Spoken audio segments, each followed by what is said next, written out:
Hello guys, welcome back to my channel. তোমরা সবাই কেমন আছো? আশা করছি ভীষণ ভালো আছো, আর আমিও কিন্তু বেশ ভালো আছি। আর তোমাদের জন্য একটা সারপ্রাইজ আছে, আমরাও কিন্তু জানতাম না। দেখবে সারপ্রাইজটা কি? তারা 1 2 3 আবারও দিদি চলে এসছে, বুঝতেই পারছো অনেকদিন আগেই এসছে। তো ভিডিওটা আমি এতদিনে শেয়ার করছি।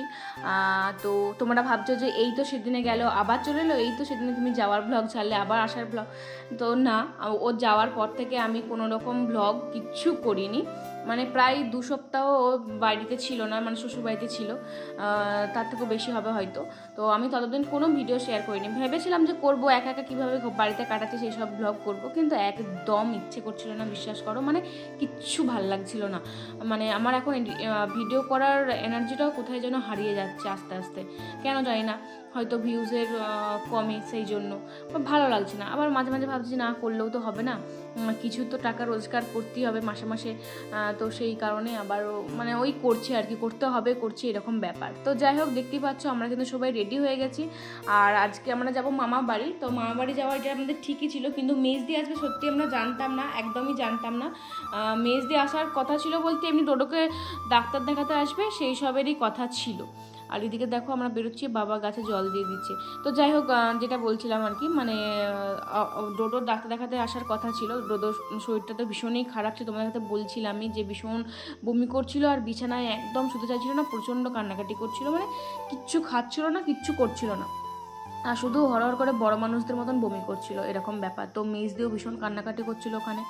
তারপরে ও শ্বশুর শাশুড়ি সবাই সব বললো যে চল তাহলে ডাক্তার দেখিয়ে আসি, আর এমনকি ব্যাগপত্র গুছিয়ে নে, তাহলে ওখানেতেই জলটাতেই এখন থাকবি কিছুদিন, তারপর ঠিকঠাক হলে আবার আসবি, যেখানে ছেলেটা ভালো থাকবে সেখানে থাকাই ভালো। তো সেই কারণেই আরও ও ব্যাগ ট্যাগ গুছিয়ে নিয়েই চলে এসেছে। কিন্তু ডাক্তার দেখানোর কথা ছিল আজকে সকালবেলা দেখিয়ে যেমন চলে যাবে, এরকম ব্যাপার। এটা জানতামই না যে ও পার্মানেন্ট চলে আসছে, বা পার্মানেন্ট বলতে কিছুদিনের জন্য চলে আসছে, বা সেই কিছু। তারপরে আবার বললো কি যে না ডাক্তার দেখাতে যাবো না, ক্যান্সেল হয়ে গেল। তার সকালবেলা আসেনি। তো আমি মা বিকেলবেলা রেডি হয়ে এবারে মানে শুয়েছিলাম, বেরোবো 4টে 5টা করে। তো দেখি 5টার সময় করে ওরা এসে হাজির। তো দেখে তো ভীষণই খুশি লাগছিলো, ডোডোকে অনেক দিন দেখিনি, ডোডোকে পেয়েই মানে এত খুশি লাগছিল কি বলবো। তো তারপর শুনলাম এই কেস। তো মা বললো দাঁড়া কিছুদিন আমার বাড়িতে থাকুক, দেখি কি হয় না হয়, তারপর ডাক্তার দেখাবি। শু করতে ডাক্তার দেখানোর কোনো যুক্তি নেই, আগে দেখি না আমার কাছে থেকে কি হয় না হয়। তো সেই কারণে মা ডাক্তার দেখাতে যেতে বারণ করলো। নিয়ে মেয়েদিকে বললাম তুই যেহেতু থাকবি তাহলে চল রেডি হয়ে তো আছিস, চল মামা বাড়ি ঘুরে আসি। মামা বাড়ি গেলে আর মন ভালো হবে, সবাই ভালো হবে। তো তারপরে সবাই মিলে বেরিয়ে পড়লাম মামা বাড়ি। তো মামা বাড়ির উদ্দেশ্যে দেখো সবাই মিলে বেরিয়ে পড়েছে। আর এদিকে আমাদের দিব্যবাবু আছে, আমার দাদার ছেলেটা, ভাইপো। তো ওই কারণে একটু চিপস, ক্যাডবেরি, চকলেট, তারপরে তোমার ওই কী বলে বিস্কুট, কেক, এইসবগুলো কিছু কিনে নিচ্ছিলাম। আর এমনি তো নিয়েছি মিষ্টি, ফল, আর সেই যেগুলো নেওয়ার থাকে সেগুলো নিচ্ছি। আর কেন যাচ্ছি তোমরা নিশ্চয়ই জানো, আমার পোস্ট দেখে হয়তো বুঝতে পেরে গেছিলে। আমার মেজো মামার গৃহপ্রবেশ আছে, নতুন বাড়ি ওদের শেষ নেই, তাও আর কি আবার একটা করেছে, গৃহপ্রবেশ হবে সেখানেই আমরা যাচ্ছি। কালকে গৃহপ্রবেশ হবে, আর আজকে আমার বিকেলবেলায় যাচ্ছি। তো মাসিরাও যাবে, বেশ ভালোই আনন্দ হচ্ছিল। আর তারপরে যেতে যেতে অনেক দিন কিছু খাওয়া হয়নি বলে ভাবলাম যে চল একটু কিছু খাওয়া যাক, মুখরোচক জিনিস। কোথাও যেতে যেতে দেখবে কিন্তু খেতে হেভি লাগে। আর টোটো জিনিসটা আমার এত ভালো লাগে, কি বলবো, টোটো করে যেতেও আমার ভীষণ ভালো লাগে। এই বিকেলবেলা সকালবেলা টাইপের যেতে এত ভালো লাগে, হাওয়াটা লাগে তো গায়ে, আর বেশ চারিদিকটা দেখতেও পারি, বেশ সুন্দর লাগে। সেই জন্য এই মোমো জাংশানে এসে দিদিকে বললাম তাহলে 2 প্লেট পকোড়া নে। এখানে পকোড়াগুলো, চিকেন পকোড়াগুলো এত ভালো লাগে না, এখানে মোমোগুলো এখন আর ভালো লাগে না, তবে পকোড়াগুলো আমার বেশ ভালো লাগে। পুরোটাই চিকেন থাকে, তবে ছোটো ছোটো পিস, 10 টাকা পিস, অনেকটাই বেশি, বাট ভালো খেতে, টেস্টি, আমার সেই জন্য ভীষণ ভালো লাগে। তো তারপরে অনেকক্ষণ দাঁড়িয়ে থাকতে হয়েছিল, অনেকক্ষণ দাঁড়িয়ে থাকতে মা বলছে তোদেরকে তো খেতেই হবে, বেরোনো মানেই তোদের শুধু খাওয়া খাওয়া খাওয়া, একটু যে তাড়াতাড়ি পৌঁছাবো, তাড়াতাড়ি যাবো, ছেলেটাকে নিয়ে যাচ্ছি তা নয়, শুধু খাবো খাবো খাবো। তো একটু মানে বোকাঝোকা করলো। তারপর অনেকক্ষণ পর ফাইনালি যে আমাদেরকে প্লেট দিয়ে দিয়েছে, 2 প্লেট। তারপরে কিন্তু টোটো চেপে পড়েছি, কারণ টোটো দাঁড়িয়ে থাকলে আর হবে না, কারণ অনেকটা সুন্দর সুন্দর হয়ে যাচ্ছে। তো সেই কারণেই মানে ভাবলাম যে তাহলে চলো খেতে খেতেই চলে যাই। তো এত সুন্দর টেস্টি, আর সেদিনকে বেশ হাওয়াও দিচ্ছিল, বেশ ভালো লাগছিল। টোটোতে গেলে একটু গরম অতটাও করে না, কারণ চারিপাশে হাওয়াটা পায়, তো সেই জন্যই। তো চলো আমরাও তাহলে খেয়ে নিই, খাওয়া দাওয়া করে তোমাদের সাথে আবার দেখা হচ্ছে। তো চলো। তো তো দেখো খাওয়া দাওয়া কমপ্লিট হয়ে গেছে, অনেকটা সন্ধ্যেও হয়ে গেছে। আর যেহেতু পরের দিনকে পূর্ণিমা ছিল, তো সেই কারণে দেখো চাঁদটা এত সুন্দর লাগছিলো, আমাদের সাথে সাথেও যেন চাঁদটা যাচ্ছে এরকমটাই মনে হচ্ছিলো। যদিও আমার আইফোন নয় যে সুন্দর করে ছবিটা উঠবে, জাস্ট ওই আর কি তুলেছি। তারপর আমরা এইসব গল্প করতে করতে রাস্তা দিয়ে আস্তে আস্তে আমরা কিন্তু মামাবাড়ি পৌঁছে গেছি। অনেকক্ষণ টাইম লাগলো মামাবাড়ি আসতে। আসলে রাস্তাটা কিছুটা রাস্তা এতটা খারাপ যে ওইটাতেই 1 ঘন্টা লেগে গেছে, নাহলে আমাদের মামাবাড়িটা অতটাও দূর নয়, টোটো করে আসে যেহেতু। আর ওই রাস্তাটা সেই জন্য এত বেশি জঘন্য হয়ে গেছে আস্তে আস্তে, মানে আর চলাফেরাই করা যাবে না মনে হচ্ছে। তো যাই হোক, আমরা তো এসে যে খুবই খুশি হয়ে গেছি। কিন্তু শুনলাম এসে যে মাসিমণি আরে কেউ আসেনি, মাসিমণি আরে সব কাল সকালে আসবে, সেই কারণে তো একা একা লাগছিলো। এখন মামাবাড়িটা বোন টোন নেই, তো দাদারা বোনরা সব বাইরে থাকে, তো সেই জন্য যেন মামাবাড়িটা কীরকম ফাঁকা ফাঁকা লাগে, শুধু মামারা মামিমারা দিদা দাদু এসবই থাকে। বোন টোন থাকলে আরও বেশ ভালো লাগতো, কিন্তু যার বাড়ির গিয়ে হবে সেই বোনই নেই। সেই বোন তো তোমাদেরকে জানোই ব্যাঙ্গালোর চলেই গেছে, এখন 1 বছর পর আসবে। কোনো অনুষ্ঠান যদি সেরকম হয় তো তখন আসবে। তো যাই হোক, এদিকে ডোডোবাবু শরীরটা খারাপ, তোমরা দেখে বুঝতেই পারছো, অনেকটা রোগাও হয়ে গেছে বেচারি। শরীরটা একদম মানে হাসি নেই, কিচ্ছু নেই চোখ মুখে, মানে শুধু নাহলে যে ছেলেটা হাসতো সে ছেলেটা এখন মানে আজকে তো মানে বাড়ি থেকে এসে একটুও হাসছে না সেরকমভাবে।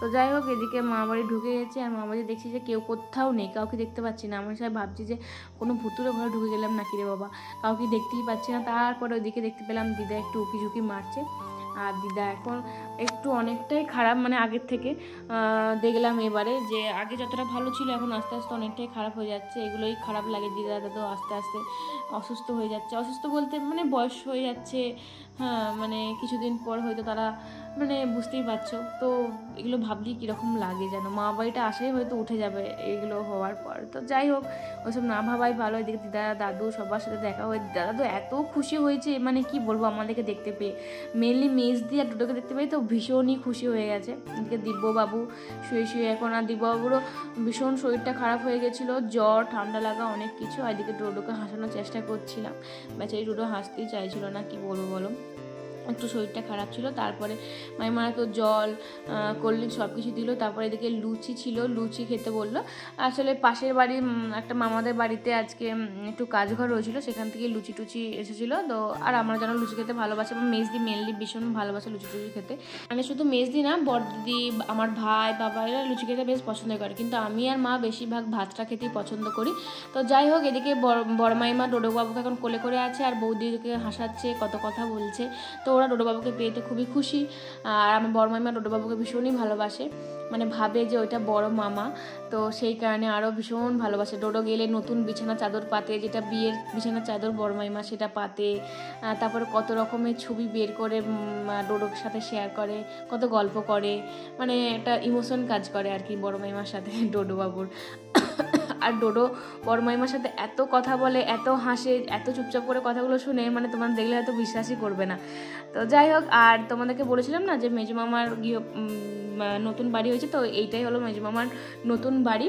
মানে তোমরা হয়তো ভাবতেই পারো যে বাড়ি তো আছে, তাহলে আবার কেন বাড়ি করলো, মানে বুঝতেই পারছো ভাইয়ের ব্যাপার, তো সব আর কি। তো যাই হোক, এইদিকে হচ্ছে যে আমাদের বাড়িটা বেশ সুন্দর লাগলো, বেশ সুন্দর করে কিন্তু বাড়িটা কমপ্লিট হয়ে গেছে সিম্পলির মধ্যে। এত সুন্দর হয়েছে, দরজা জানালা সব কিছু খুব ভালো হয়েছে, দরজাগুলো খুব সুন্দর হয়েছে, দেওমামাই সব কিছু পছন্দ করেছে। তারপরে এটা হচ্ছে ঠাকুর ঘরের তাক তু করেছে, কালকে যেহেতু পুজো সেজন্য সব কিছু কিন্তু মোটামুটি এনে রেখে দিয়েছে। বাট বাড়িটাকে এখনও সাজানো হয়নি, কারণ এখনও তো গৃহপ্রবেশ হয়নি, সেজন্য সাজানো খুব একটা হয়নি। আর যেহেতু বোন নেই, বুঝতে পারছো মামা মামি একা হাতে কতটা কোন দিকে কী সামলাবে, তো সব কিছু এনে রেখেছি। কালকে মোটামুটি তারই মধ্যে একটুখানি টুংটাং গুছিয়ে নেবে। ওই এখন তো পুরোনো বাড়িতেই শুবে, এইটা করে রাখলো তাও ভবিষ্যতের জন্য, মেয়ে যেহেতু আসবে পরে হেন তেন, তো সেই কারণে। তো যাই হোক, এটা হলো আমাদের মামার রান্নাঘর, আর বেসিন টেসিন সব কিছুই বসে গেছে, লাইট টাইট সব কিছু। আর হলুদ রং দিয়েছে, তো দেখবে ঘরেতে হলুদ রং দিলে ঘরগুলোকে অনেক বড় লাগে, লাইটও খেলে আর দেখতেও সুন্দর লাগে। তো আমার তো বেশ ভালো লাগছে।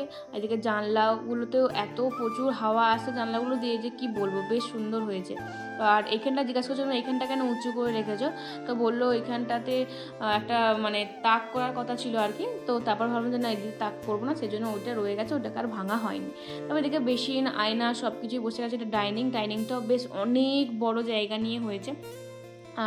মানে তাক তুক করে, মানে মা আমাদের তো অনেক কিছু রাখার জিনিস মানে রাখার ব্যাপার থাকে, সেই জন্য তাক তুক করেছে আর কি।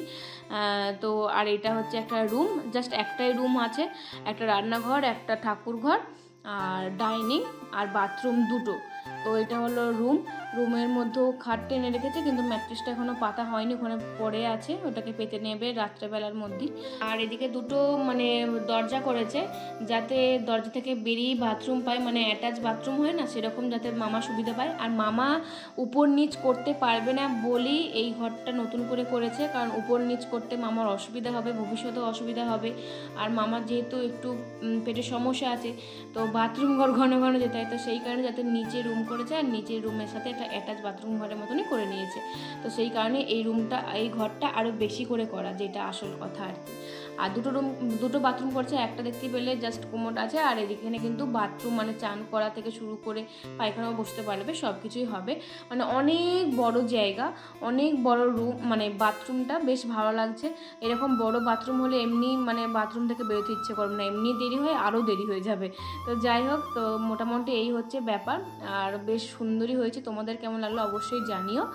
আর আজকের ব্লগটা আর বেশি বাড়াবো না, আবারও কাল থেকে শুরু করব, সকাল থেকে যতটুকু পারলাম তোমাদের সাথে শেয়ার করলাম। এরকম ছোটো ছোটো করেই তোমাদের সাথে ভিডিও শেয়ার করতে থাকবো, আশা করছি অনেক অনেক ভালো লাগবে। ভালো লাগলে অবশ্যই লাইক কমেন্ট শেয়ার করে দিও, আর পেজে নতুন থাকলে প্লিজ প্লিজ পেজটিকে ফলো দিয়ে পাশে থেকো, সাথে থেকো। দেখা হচ্ছে পরের ব্লগে খুব তাড়াতাড়ি, ততক্ষণ ভালো থাকবে, সুস্থ থাকবে, বাই।